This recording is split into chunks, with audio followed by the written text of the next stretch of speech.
이래서 거짓말도 똑똑해야 가능한 건가 봅니다. 윤석열, 김영현, 이상민 이런 수준 떨어지는 인간들이 주제에 안 맞게 큰일을 벌이고서 거짓말로 덮으려고 하니 그게 될 리가 있겠습니까? 본인들이 하는 말이 거짓이라는 게 하루 걸러 밝혀지고 있는데요. 심지어 그것도 본인들이 이전에 무슨 말을 했는지도 기억을 못하고 서로 핑계만 대다가 전부 거짓말이라고 스스로 자백하고 있는 상황입니다. 내란 진실규명 청문회가 완전히 대참사가 터졌습니다. 윤석열만 탄핵하고 끝나는 게 아니라 이런 답 없는 윤석열 정권의 부역자들까지 한꺼번에 처벌해야 대한민국이 다시 살아날 수 있습니다. 영상 시청 전 구독과 좋아요 정중히 부탁드립니다. 국회 계엄 해제 직후에 계엄이 지속되던 2시간 동안 어디 가서 뭐 하셨습니까? 증언하지 않겠습니다.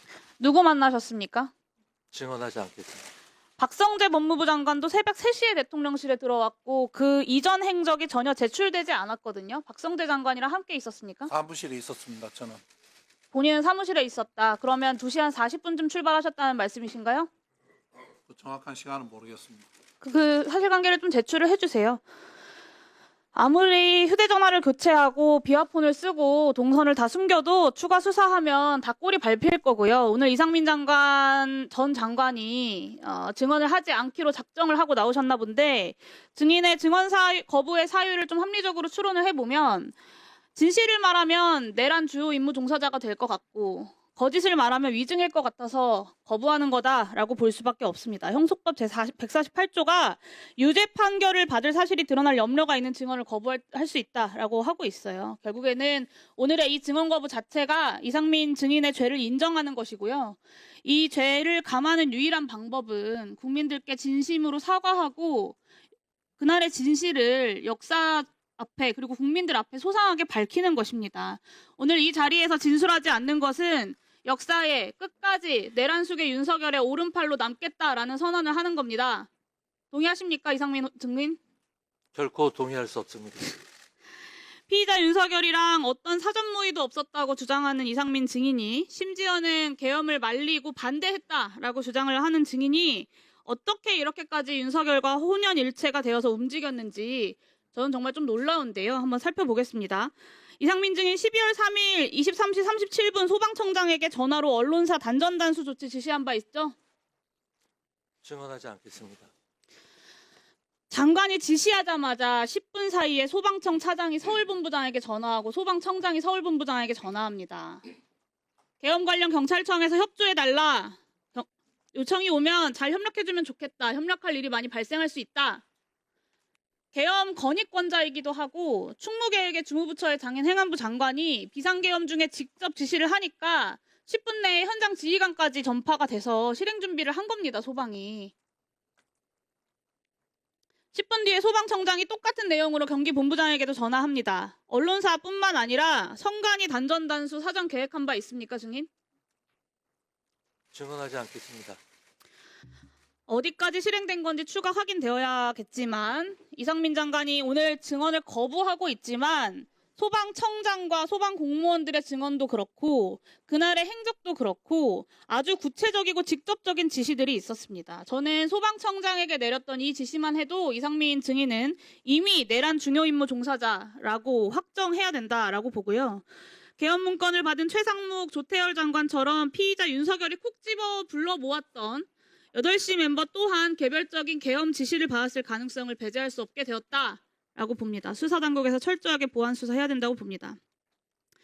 다음 23시 30분 윤석열이 조지호 청장에게 수차례 전화해서 국회 들어가려는 국회의원들 다 체포해, 잡아들여, 불법이야, 포고령 위반이야, 체포해라고 지시 압박합니다. 그때 이상민 증인 뭐 했는지 기억하시나요? 증언하지 않겠습니다. 23시 26분 서울청사 도착하자마자 23시 34분에 윤석열이 조지호에게 전화한 지 정확히 4분 후에 조지호 청장에게 전화했습니다. 맞습니까? 증언하지 않겠습니다. 뭐라고 했습니까? 국회 진압 중에 지원할 거 없냐라고 물어보거나 포고령 위반이다. 자신 있게 국회의원들 끌어내려라 라고 지시한 바 있습니까? 증언하지 않겠습니다. 증언하지 않지만 그날의 행적은 이미 다 드러나 있습니다. 3분 뒤인 23시 37분에 소방에게 전화해서 경찰 단전단수 지원하라고 지시합니다. 이게 윤석열이 경찰을 압박한 지 10분도 안 돼서 다 벌어진 일들이에요. 0시 30분에 윤석열이 이진우 수방사령관에게 전화해서 아직도 못 들어갔어? 본회의장 들어가서 4명이 1명씩 들쳐업고 나오라고 해! 라고 압박합니다. 이때 증인은 긴급 간부회의 그리고 경찰은 지휘부 회의를 갔습니다. 그 직후인 0시 39분에 경찰이 행정안전부에 재난안전통신망 이동기지국 설치를 요청합니다. 이 이동기지국이 출동한 곳이 딱 3곳이에요. 국회의사당 그리고 국회의장 공간이 위치한 한남동 공관촌 그리고 대통령실 인근입니다. 이 공간이 어떤 곳이냐면요. 계엄 당시에 수방사 군 병력이 배치됐던 곳과 정확히 일치합니다. 0시 56분에 수방사가 서울시에 군경 합동상황실 개소를 문의했다는 것은 이미 알려진 사실이고요.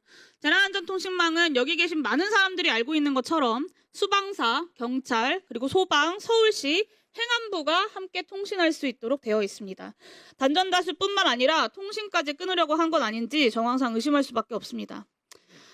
다음입니다. 비상계엄 해제 의결 이후에도 장관은 경찰국장을 통해서 경찰 상황을 수시로 확인을 했어요. 이동기지국을 그대로 아침까지 배치를 했고 4일 아침 외출하고 국무위원 간담회하고 저녁에 안가에서 회동을 합니다. 계엄 수습책 논의에 앞장선 것으로 보여요. 그리고 그 다음날 국회에 출석해서 처음으로 고도의 통치 행위라는 변론 방향을 제시를 합니다.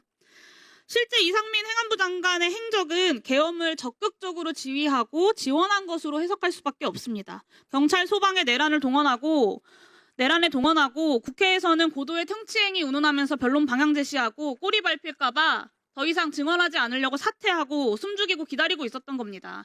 소방청장 때문에 꼬리 잡히지만 않았어도 거짓말 그 자리에 앉아서 뻔뻔하게 하고 계셨겠죠. 지금처럼 증언을 거부하지 않고. 그렇지 않습니까? 이상민 증인이야말로 재범 우려 그리고 증거인멸 우려가 크고요. 그리고 혐의 또한 내란 중요 임무 수행으로 중합니다. 다른 이미 중요 임무 종사자들이 다 구속되어 있는 형평성을 고려할 때 수사기관에서는 이상민 증인을 즉각 구속 수사해야 한다라고 판단합니다. 이상민 증인 동의하십니까? 증언하지 않겠습니다. 네, 오늘의 이상민 장관의 이 비겁한 역사 죄인의 모습을 국민들은 똑똑히 기억할 것입니다. 그리고 역사가 반드시 네, 이상민 장관님. 네. 이상민 장관 입장에서 역지사지로 이해하는 측면도 있습니다만은 누구나가 형사소출을 당하거나 또 유죄 판결이 사실이 드러날 경우에는 증언을 거부할 수도 있습니다. 그러나 반면에 정당한 이유 없이 거부하면 이 또한 3년 이하의 징역과 3천만 원 이하의 벌금을 받는 것도 사실입니다. 그러나 이 역사적 또 현실적 이 법적 제재 또 증언에 관한 거부를 떠나서 이 중차대한 역사적 시점에서 옳고 그름의 시비곡절은 곡학 아세의 자세가 아닌 국민을 위해서 정말 역사의 기록은 그 유물을 떠나서 반드시 남겨야 되지 않겠습니까? 이 소중한 시간에 거부한다 이러면 저는 안 된다고 생각합니다. 다시 한번 재고를 촉구합니다. 윤석열 대통령은 어제 헌법재판소에 출석해 비상계엄 선포 직전 최상목 권한대행에게 이른바 쪽지를 준 적이 없다고 부인했습니다. 저는 이걸 준 적도 없고 한참 있다가 언론에 이런 메모가 나왔다는 것을 기사에서 봤습니다. 이거를 만들 수 있는 사람은 국방장관밖에 없는데 국방장관이 그때 이제 구속이 돼 있어서 구체적으로 확인을 못했습니다.